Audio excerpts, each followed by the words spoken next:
Senhores, agora vamos estudar o título 3 da imputabilidade penal. Já logo no artigo 48, o Código ele traz para a gente a questão do inimputável. Primeiro eu tenho que entender que o crime é um fato típico, antijurídico e culpável. Quando eu trato da imputabilidade penal, ela vai interferir diretamente no terceiro elemento do crime, que é a questão da culpabilidade. E quem é o inimputável? O inimputável é aquele que não tem capacidade de receber uma pena, uma sanção. Perfeito? Então, o Código Penal Militar, ele traz para a gente no artigo 48 quem é o inimputável, ou seja, aquele que não é imputável, aquele que não pode receber pena. E quem não pode receber pena para o Código Penal Militar, está ali aquele que não possui a capacidade de entender o caráter ilícito do fato, ou seja, ele pratica algo que ele não entende que é ilícito, ele não consegue compreender que aquela conduta é ilícita, é proibida pela lei penal, perfeito? E além disso, né, é aquele que não tem a capacidade de determinar-se de acordo com esse entendimento, ou seja, ele não tem a capacidade de entender que é ilícito e de se determinar, né, de ter a vontade direcionada para praticar alguma coisa ilícita, perfeito? Então ele, além de não compreender que é ilícito o fato, ele não tem a capacidade de se determinar, de ter a vontade direcionada a praticar algo ilícito, perfeito? E isso decorre, essa falta de capacidade de entender o caráter ilícito do fato e de se determinar de acordo com esse entendimento, né, a capacidade de autodeterminação, ela decorre de quê? Neste caso que nós estamos tratando, é de doença mental, desenvolvimento mental incompleto ou retardado, ou seja, nesses casos, esses fatos, doença mental ou desenvolvimento mental incompleto ou retardado, que influencia diretamente na capacidade de autodeterminação, na capacidade de entender o caráter ilícito do fato, se eu tiro totalmente essa capacidade, o cidadão dotado dessas questões não receberá pena, ou seja, ele vai ser inimputável. Perfeito? Vejam bem, quando esse cidadão dotado da doença mental ou do desenvolvimento mental incompleto ou retardado, essa doença mental ou esse desenvolvimento mental incompleto ou retardado não tirou dele a capacidade total de entendimento, ou seja, não suprimiu, mas diminuiu consideravelmente essa capacidade de entendimento, isso não exclui a culpabilidade, mas reduz a pena, né? Então tá lá, a pena pode ser reduzida de 1/3 a 2/3 nestes casos, perfeito? Por quê? Porque ele tem uma semicapacidade. Aquilo ali não tirou completamente, né? Ele tem a possibilidade de entender parcialmente o fato. Então isso não suprime, mas diminui a sua capacidade. Perfeito? Bom, vamos lá. O artigo 49 traz para a gente a questão da embriaguez.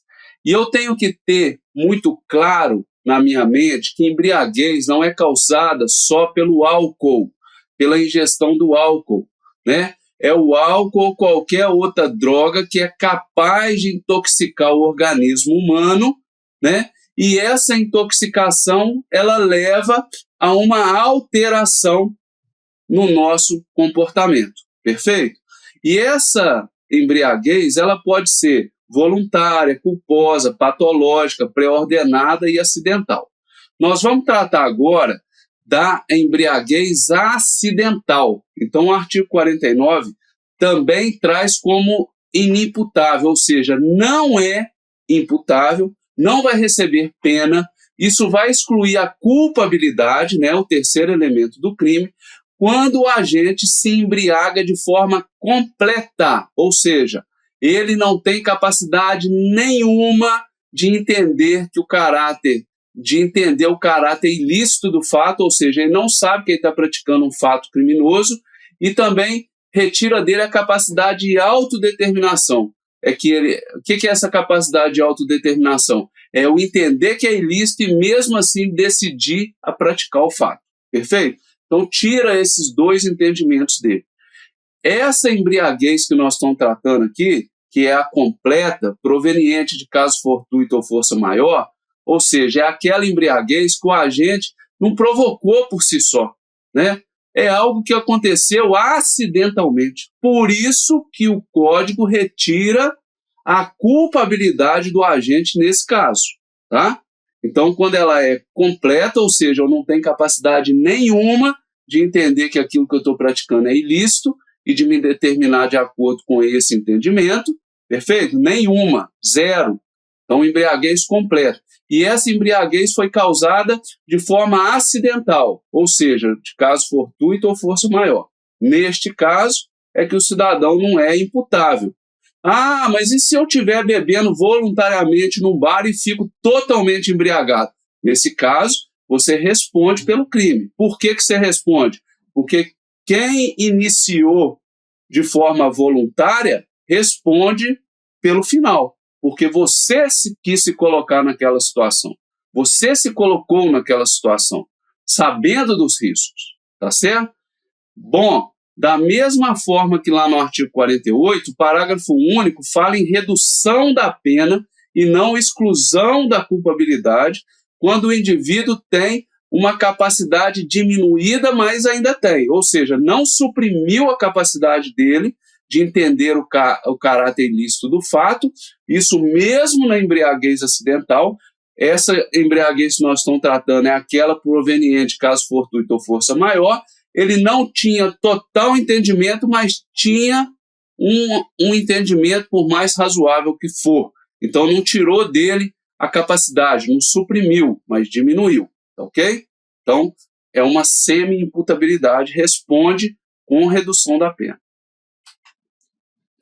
E a questão dos menores, professor? Os menores, o artigo 50, ele fala que o menor de 18 anos é penalmente inimputável. Então, é um critério que traçou e que olhou única e exclusivamente a questão da idade. Por mais que aquele menor, 17 anos, por exemplo, tenha a capacidade de entender o fato, sabe que aquilo ali é ilícito, pratica aquele fato, ele vai responder de acordo com a legislação voltada ao menor, Estatuto da Criança e do Adolescente. Então, por que ele não responde por crime? Porque, segundo a lei, o menor de 18 anos é penalmente inimputável. Então, é um artigo, a lei brasileira, né, com relação ao menor, já traz isso definido pelo tempo. 18 anos, menos de 18 anos, 17, 16, etc., independente da escolaridade, da capacidade, da inteligência, aquilo ali, para a lei, é um ser inimputável. Então, ele não responde e responde de acordo com o Estatuto da Criança e do Adolescente, aonde ele vai responder por um ato infracional e não por crime. Ok?